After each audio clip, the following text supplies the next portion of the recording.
cette stratégie de casserole initiée par Ousmane Sonko et compagnie, voilà, est-ce voilà une stratégie efficace?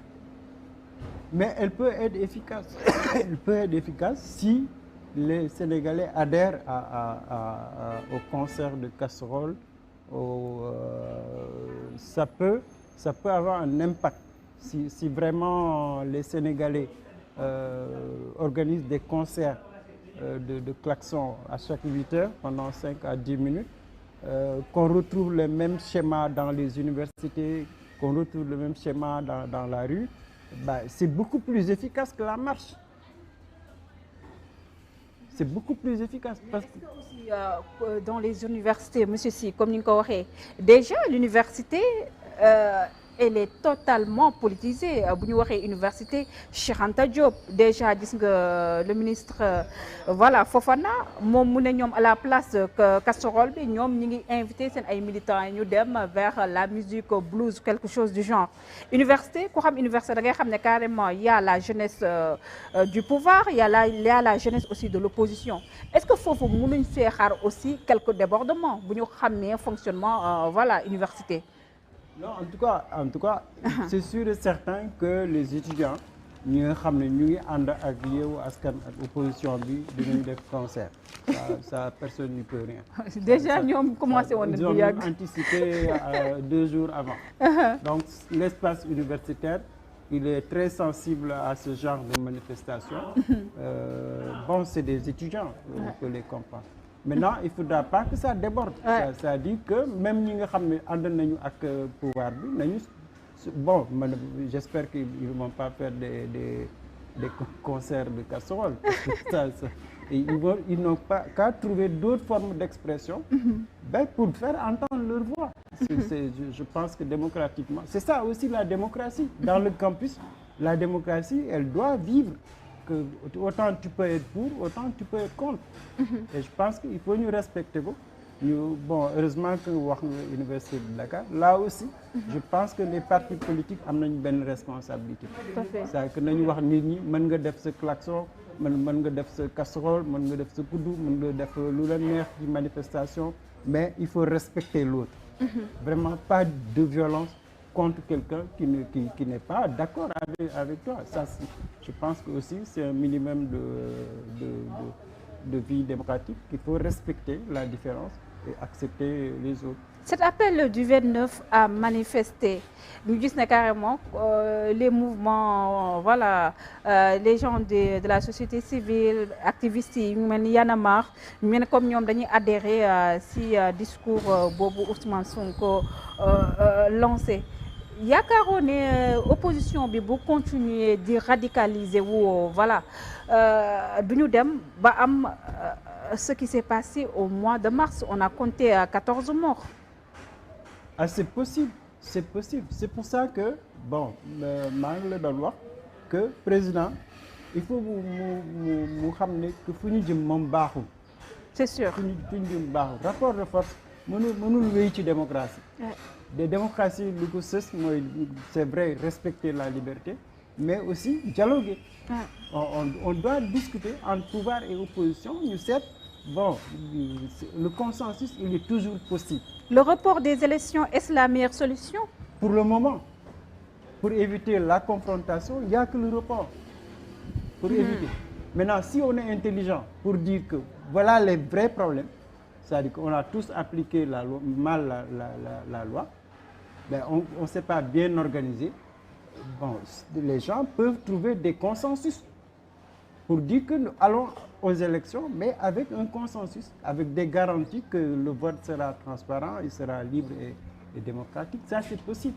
Mais la confrontation, je pense que le grand perdant, c'est Macky Sall.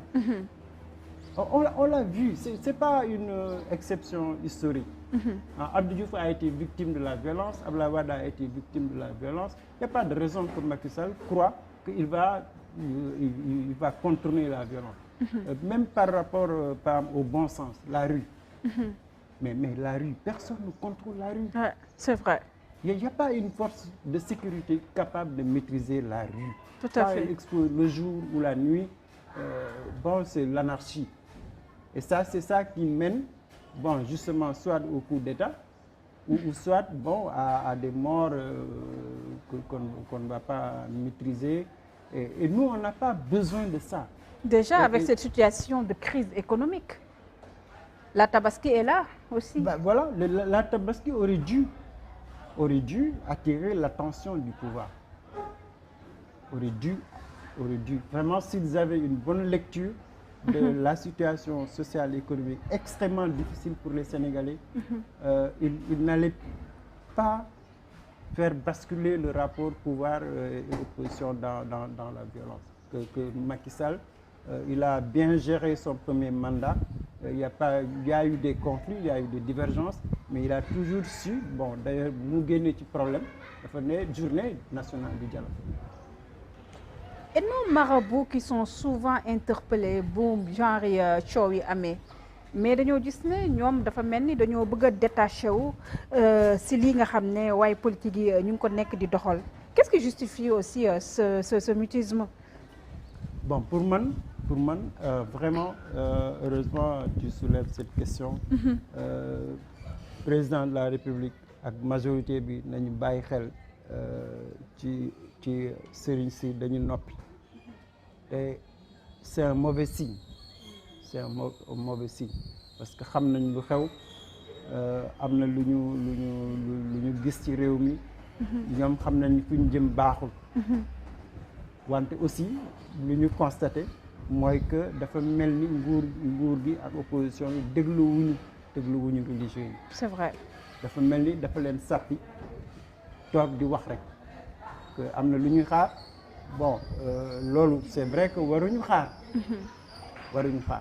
Mais c'est vrai aussi président de la République dafa war a bàyyi xel ci ñooñu parce que yaakaar ñu bari ci Sénégal en tout cas mu ngi dépendre ci intervention de ces pouvoirs religieux et traditionnels.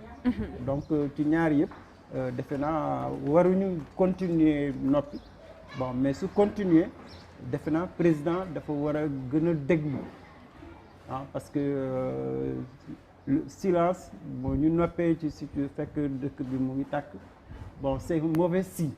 Ces arrestations, pour finir avec cette question, des membres yu Yewwi Askan Wi, est-ce que tamit du ay arrestations de trop aussi? Mais bien sûr, c'est des arrestations de trop. C'est ça l'engrenage. Voilà. C'est ça l'engrenage. Mais tey jii le bon sens. Yow bon ñii c'est des titulaires sur la liste professionnelle, ñii c'est des maires en exercice, des députés. Bon ñii c'est des responsables, ñii c'est des députés. yaa ngi nekk ci contexte boobu ngay arrêté nga leen di yóbbu di juger. Bon tu allumes quelque chose. C'est pour ça que bon en tout cas pour moi le président il faut qu'il soit un peu plus attentif, beaucoup plus attentif. C'est tu vois le départ de Aïssata Tall nañ ci bàyyi xel Aïssata Tall am na expérience politique te saa yu jógee ci kaw c'est comme si elle annonçait quelque chose de mal. Ça a été le cas avec le PDS. Bon là elle prend ses distances bon loolu soo moytu dina am ay conséquences ci biir Benno ci biir APR parce que président soo nekkee seul contre tous rek nit ñi bu ñu jaaxlee ñu xam ne yow fi nga jëm baaxul c'est sûr que dinañu rocceeku benn. Vous pensez logique troisième mandat bi nga xam ne dañ koy jiiñ moo tax muy teg yile acte? Mais parce que bon en tout cas sur le plan politique dafa mel ni Macky Sall fi mu nekk ni day jouer le tout pour le tout.